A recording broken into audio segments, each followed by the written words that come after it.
Hindi yan paawa effect. Yan ang katotohanan, reality ng OFW. Construction, cleaner, engineer, laborer, kulusyo. Okay? Yung bang nabubuhay ka na lang sa ilang taon, bubuhay ka lang sa suot ng uniform. Mga pag-civilian ka lang kung matutulog, kung pala rin makasama sa mga party-party, ganyan. Diyan ka lang makabihis. Pero yung normal lang na days, Diyos ko po,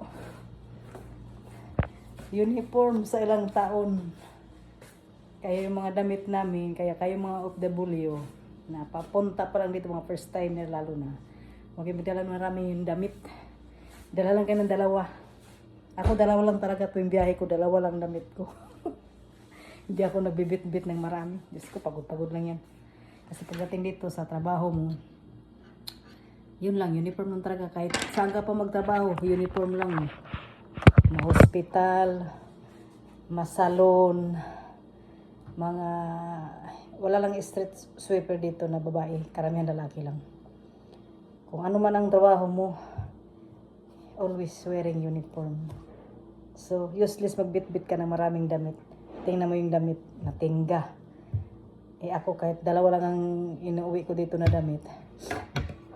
Nakatambak din ako ng damit kasi yung mga pag taglamig, yung mga tag-init, papalitan na yun.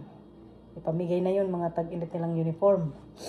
Pag nagtag-init naman, o taglamig, o tag-init, yung pang malamig naman, discharge na rin yun.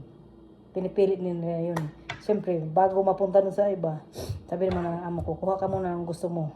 Di ako, siyempre, kukuha din ako kasi sayang ng mga branded yun ng mga damit.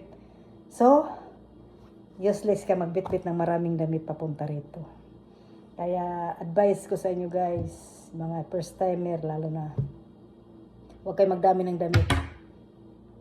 Yan lang, huwag magdami kasi pagdating dito, sa bagay hindi lahat may amo na binibigyan agad ng damit yung magiging katulong nila. May iba na yung pinaglumaan. Ako talaga sa tagal ko na rito, nung even first timer ako, hindi ako nakatikim ng yung pinaglumaan na galing sa katulong ng iba. O katulong dito sa bahay na to, katulong niya. Tapos ipapadamit ko. Ako, inaamoy ko talaga. Kahit sabihin mo pang ano, bibili na lang ako pag magsahod ako, bibili ako ng bagong uniform. Bibali na kasi, karamihan kasi yung mga naging syakala dito, naging kadama. Hindi naman, hindi mo masabi basta. Kahit siguro kapwa mo rin hindi kasi tayo pare-pareho ng taste guys. Ako talaga, kahit sa higaan, yung makitulog ako sa ibang bahay. Iba na kung walang unang kumot, iunan ko lang yung bag ko, tsaka yung abaya ko, yun ang kukumot ko. Aywan ko ba? Kasi ako kasi guys matulog, ang tinatakpan ko yung mukha. Siyempre kung kumot ako sa iba, tapos takip ko sa mukha, Diyos ko, hindi ako makahinga. Mas maigi pa yung gamit mo na lang, yung abaya ko, yung sinusuot ko na lang, minsan yun ang kinukumot ko.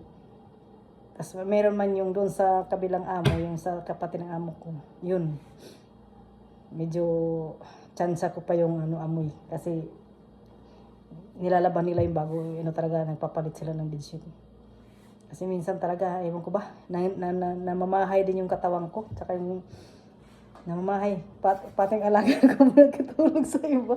Diyos ko, nangangamoy din yun, kaya sabi ko nga baka magpareha na tayo nito ng amoy. Kaya guys, kayo magpunta nyo dito, huwag kayo madala ng maraming mga pang personal use. Kung hindi ka mambigyan dito ng amo mo agad, antay ka lang, pagdating ng sweldo mo, bumili ka. Pautos ka sa driver, pasulat mo lang, kung hindi ka marunong mag-Arabic, o anumang salita, i-write mo lang. Tapos yung driver naman, kung hindi naman marunong din bumasa, kasi karamihan ito ng ibang lahi din, sabi mo na lang ipabigay dun sa tindahan.